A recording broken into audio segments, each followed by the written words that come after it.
Welcome! This is TotallyT, your solutions girl. Dr. Ben Edwards of Veritas Medical shared his time with us to provide real solutions for taking your health back, revealing things not taught in the U.S. medical schools. By watching this interview in its entirety, you will get a very good start at improving your health. You will learn that at age 27 is when health starts to decline and why. Hey, we used to say it was 50, so what happened?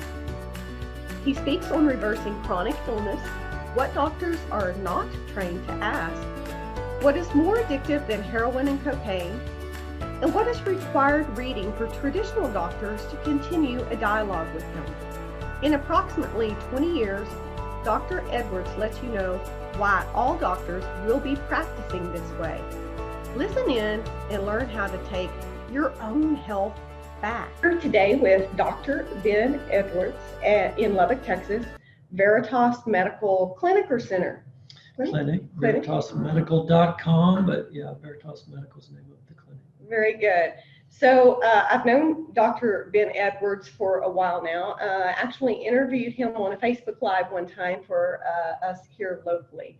And he has some very interesting things that you need to know about how to take care of your body. And that's what he does. He does a lot of education, therapies that some others in the medical field have not adopted, at least as of now. And there are other doctors that treat like he does, or at least similar to. So everything that we discuss, know that you will have reference in the description box, and you're also allowed to take notes while you're listening and also write things down if you don't know where the description box is. So Dr. Ben Edwards is in Lubbock, Texas, and I'd like just to introduce you to the world. And really, basically, you started out with a path of wanting to become a physician. Can you tell us why you chose that path? Well, I wanted to help people. That's kind of the generic answer I think most doctors give, but it really was what I wanted to do. My passion was to do something that contributed to society, but also to help people. And both my granddads were small town country doctors, I call them. They were in the town where I grew up in Central Texas. They were the two doctors for the town. And so obviously that had a pretty big influence and impact on my life growing up with those guys. I mean, they did house calls and delivered babies and did little surgeries, and they were general practitioners, GPs. So they could do everything. And obviously they were just pillars of the community. And so I'm sure that influenced me quite a bit as far as wanting to be able to contribute to society in a beneficial, impactful way. So I went to college, and actually in college I changed my major 5 times. Because I started doing the math on how many years of college, how many years of medical school, how many years of internship and residency and fellowship, and how much debt. I'm a pretty practical guy, so I decided there must be something else I could do to help people besides medical school. So anyways, long story short, after changing my major 5 times, I just came back to medicine. I think it was just a divine call on my life, so I gave in to that call. Went to medical school at UT Houston, and that was a great place to learn about conventional, cutting edge medical things.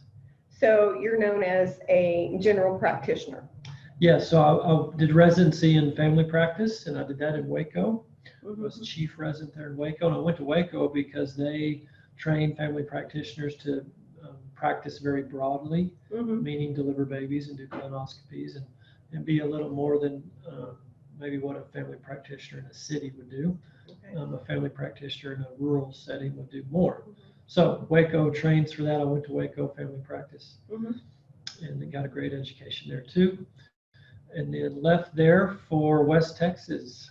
My wife's family is from the West Texas area, so we looked for small towns in West Texas, and there were a lot of small towns in West Texas that needed another doctor.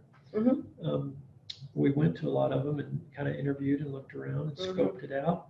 But Garza County, just south of Lubbock, Texas, did not have a doctor in the whole county. Oh my goodness. And we Wow. prayed on it and felt like the Lord said, that's your spot, so go there, and we went. Uh-huh. And that was in 2005. And it was great. The community supported us a lot and got behind us, and had a good nurse, a good office manager, and great staff. And of course, the county taxpayers were helping fund that clinic. And pretty quickly, we were able to grow that and get it in the black. And they built a new clinic for us there, brand new, state of the art, all the bells and whistles. So that was great. Mm-hmm. Well, I'm going to interrupt you. You said in the black, so great business person too. Well, yeah, and we can talk about that a little bit, because in a small town, there's lots of Medicaid, lots of Medicare. Right. Medicaid and Medicare don't reimburse very well. Right. So to make up for low reimbursements, you got to increase volume. So you learn to see patients very quickly. An average family practice visit was 7 minutes. I actually read an article in Medical Economics magazine, journal. One tip that they gave for family practitioners was to get duct tape and put it on the floor, make a little path with the duct tape from one exam room to the next exam room. And the rule was, don't get out of that duct tape all day long. If you stay focused, stay inside your duct tape, you'll be in rooms. You won't get to the nurse's station and be talking and socializing. You won't be wasting time. Efficient. You got to see patients. So work, work, work, go, go, go. So if you see duct tape, now you know what it's there for. So that clinic in Garza County had a nurse practitioner before we arrived, and they were not as efficient for lots of different reasons. And so they were losing money every month, $5,000 to $10,000 a month. The taxpayer was making that up. So we increased that efficiency mostly through volume. And yeah, so we got them in the black. They built a new clinic. It was $1 million clinic. In a year, that $1 million bank note was paid off. A year after that, $1 million was sitting in the health district's bank account, because the taxes were coming in, but the clinic was self-sufficient, so that tax money wasn't needed, and it just sat there. And I'm saying this to set the stage for the next part of the story. So I'm living my dream, following my granddad's footsteps, small town medicine, house calls, Friday night football games, the nursing home, the county jail, everything. And financially we were successful, but that's just because of volume, running them through like cattle. Like cattle. And then Texas Monthly magazine came and did an article on us in the Washington Post. A newspaper from Washington, D.C. They came to Post, Texas, and put us on the front page. You need to look for that. Dig that up. Yeah, I think that was in 2009. But then the reason they came is because we were successful financially. I mean, that's one key point for everyone to understand. Medical success these days, at least the way it was judged in my clinic, was if you're making money or not. It wasn't so much on outcomes. I know there's been talk of changing that, trying to change that. And that's probably a whole nother hour discussion as to why that's going to fail. But anyways, we can do that later. I was successful financially, and we had the press. So now everyone's super happy. We're famous. The county clinics paid for. The taxpayers are off the hook. Everybody's happy. The problem was patients weren't getting better. Patients stayed sick. And what I mean by that is I was giving them the right therapies, the right drug for diabetes, the right drug for high blood pressure, the right drug for reflux, the right drug for you name it. But over time, these people would need more of it. They would need a higher dose of their diabetes pill, or a higher dose of their reflux medicine, or they would need a second blood pressure pill, or on and on and on. I know right now there's people thinking, okay, that's happened to me. Yeah. So. Well, and at the time, I didn't know what to do about that, because that's just the way it is. I mean, that's the standard of care. That's how medical school teaches us to practice. So I was doing exactly what MD Anderson and Herman Hospital and Waco Family Practice, everybody taught me to do. So I wasn't, people weren't getting well because I wasn't practicing the right way. They weren't getting well because I was practicing the right way. Wow. And what I'll explain by that, at the time, I didn't have a clue there was any different way to practice. But a divine appointment happened. My nurse practitioner at the time, who had celiac disease at the time, and now he's in remission, symptom-free from that. He met an integrative doctor, and that integrative doctor, which integrative, if you don't know what that is just you integrate different modalities such as diet and lifestyle. And what the studies are clear on, 95% of cancer, your number 2 killer, about to be the number 1 killer in America. Oh, he said the C word. 95% of that is diet and lifestyle, not your genetics. So the top killer right now, heart disease, the studies are clear on that too. It's 85 to 95%. The cause of it is diet and lifestyle. It's not the genetics. I'm not saying genetics don't play a part, but think of genes like books on a bookshelf. Mm-hmm. Those books are just sitting there. So your genes are just sitting there. Mm-hmm. They have to be, it's called genetic expression. The book has to be open and read. So something directs the librarian to go to the second shelf, third book from the right, go to page 33, paragraph 2, read it, and I'll do what that says. That whole process of opening up the gene and reading it and doing what it says, that's directed by stuff outside your genes. Mm-hmm. That stuff is diet and lifestyle. When I say lifestyle, think about sitting. So you may have heard the term sitting's the new smoking. Mm-hmm. Just being in a seated position affects your genetic expression. What genes will be opened up and read or not. Obviously, nutrition will impact that. Yeah. Stress has a huge impact on that. Lack of minerals, which most of us are demineralized because our soil's demineralized because the way we farm that soil, it strips the topsoil off and it kills the bugs, the good bugs in the back. The soil microbes is what unleashes the minerals for the food, Mm-hmm. for the roots to take up to put into the food. It takes, I think I read 26 apples today. Well, that was 1997. It took 26 apples in 1997 to equal 1 apple in 1950 as far as the mineral content goes. So my point is we're demineralized, and then we were told to not eat salt because the salt's bad. Well, table salt's not that good, but natural sea salt is actually very beneficial. There's a couple books on our bookshelf here about Salt Your Way to Health and The Salt Fix. I saw 3 salt books while I was waiting for him in the lobby. Apparently, I need to read that. I'm really big on salt and minerals, but that's just one of the things that are epigenetics, these things outside your genes that will impact whether a gene will be turned on or turned off. So for example, the BRCA gene for breast cancer, people are getting this blood test for this gene and they're going and having a prophylactic mastectomy before they even have cancer. And I'm not going to judge people for their decisions. Everybody, it's a free country to do what you want, but at least they need informed decision making.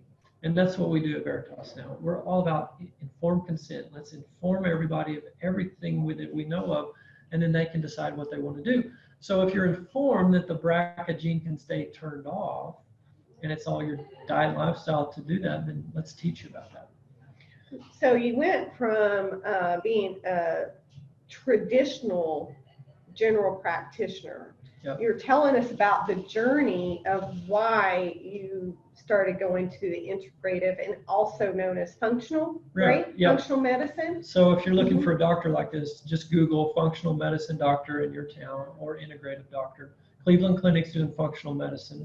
Mm-hmm. In fact, Dr. Mark Hyman said 20 years from now, all doctors will practice this way. That was his opinion. I think it's probably that's a little short of a time span, unfortunately. It's not because it's not a great way to practice, but there's a lot of money involved on the other side.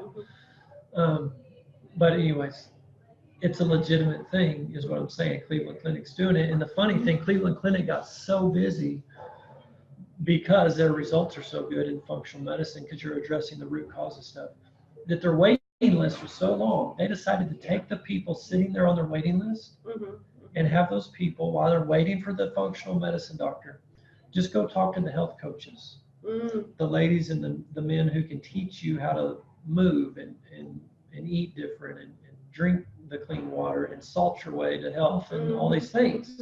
Teach you the epigenetics. 66% of the waiting list got well and went home and never saw the doctor. And that just drives home the point. It's not just your genes. It's not just these diseases coming out of nowhere and unlucky you because your family history or whatever. No, it's almost always